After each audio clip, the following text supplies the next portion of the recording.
Welcome to my next video in my series on how to finish a basement the hard way. In this video, I talk about my least favorite part of finishing my basement. The best advice I can offer when it comes to mudding and taping drywall for the do-it-yourselfer is don't. No, seriously, don't.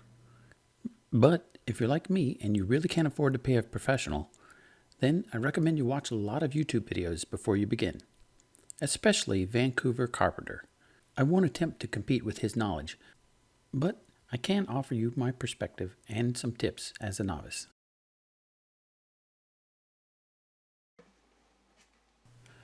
I bought mud in 1-gallon pails. It was a little bit more convenient than the 5-gallon pail, but you'll eventually need quite a few of them. I think I must have bought at least a dozen or more. You'll also need paper tape for all your inside corners and your joints between drywall sheets. For outside corners, I'd recommend you get the straight flex tape. It's really good for that purpose. Initially, I bought a pan for holding my mud, but eventually I discovered that a hawk is far superior, especially for manipulating and controlling the mud onto your knife. You'll need a variety of mud knives for applying the mud. A 3-inch knife is very useful for scraping. My favorite knife I used most often was a 6-inch knife. Occasionally I found an 8-inch knife to be useful for those wider joints. It's a little bit of feathering work. But my favorite for smoothing an area and feathering was this large trowel I got on Amazon. Key element is it's got a very straight edge. It's not one of the curved ones, and it really does a great job for smoothing out large surface areas. Now, if you're a beginner like me and you've got a lot of inside corners to do, this inside corner trowel is very, very useful. Much easier than trying to do it with a single knife. You'll also need some handheld lighting. You'll find out later why that's important. Some sanding sponges are surprisingly useful. Some 150 grit sandpaper sheets and a sanding pole. And of course, if you're going to do all that sanding, you're definitely going to need a dust mask.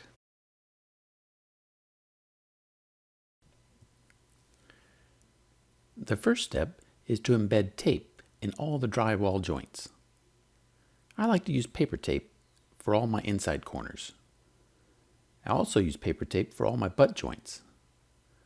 But I prefer straight flex, which is a more rigid tape, for all my outside corners. I was careful when I installed the drywall to minimize the number of joints, but I still have a lot of joints that need tape and mud.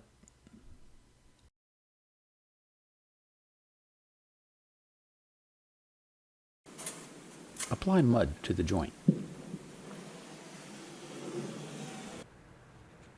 Lightly press the tape into the mud. Apply more mud on top of the tape.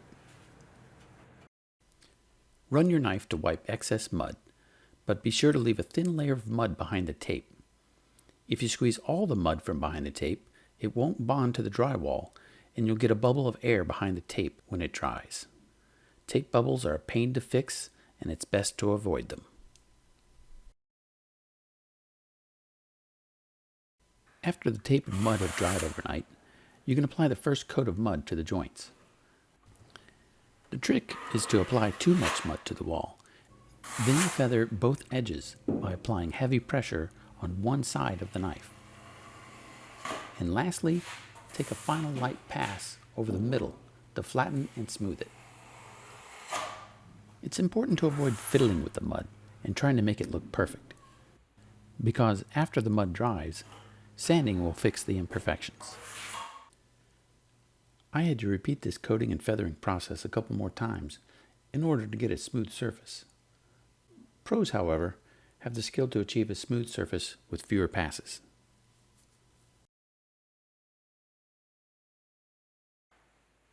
Sanding sucks, but it's really hard if you don't take advantage of a raking light.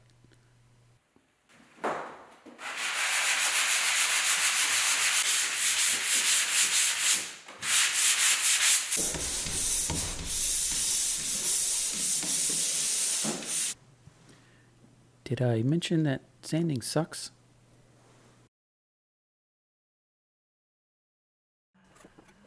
I said it at the beginning, and I'll say it again. Mudding, taping, and sanding is laborious, tricky, repetitive, and it was the least fun part of finishing my basement. The pros deserve every penny they charge.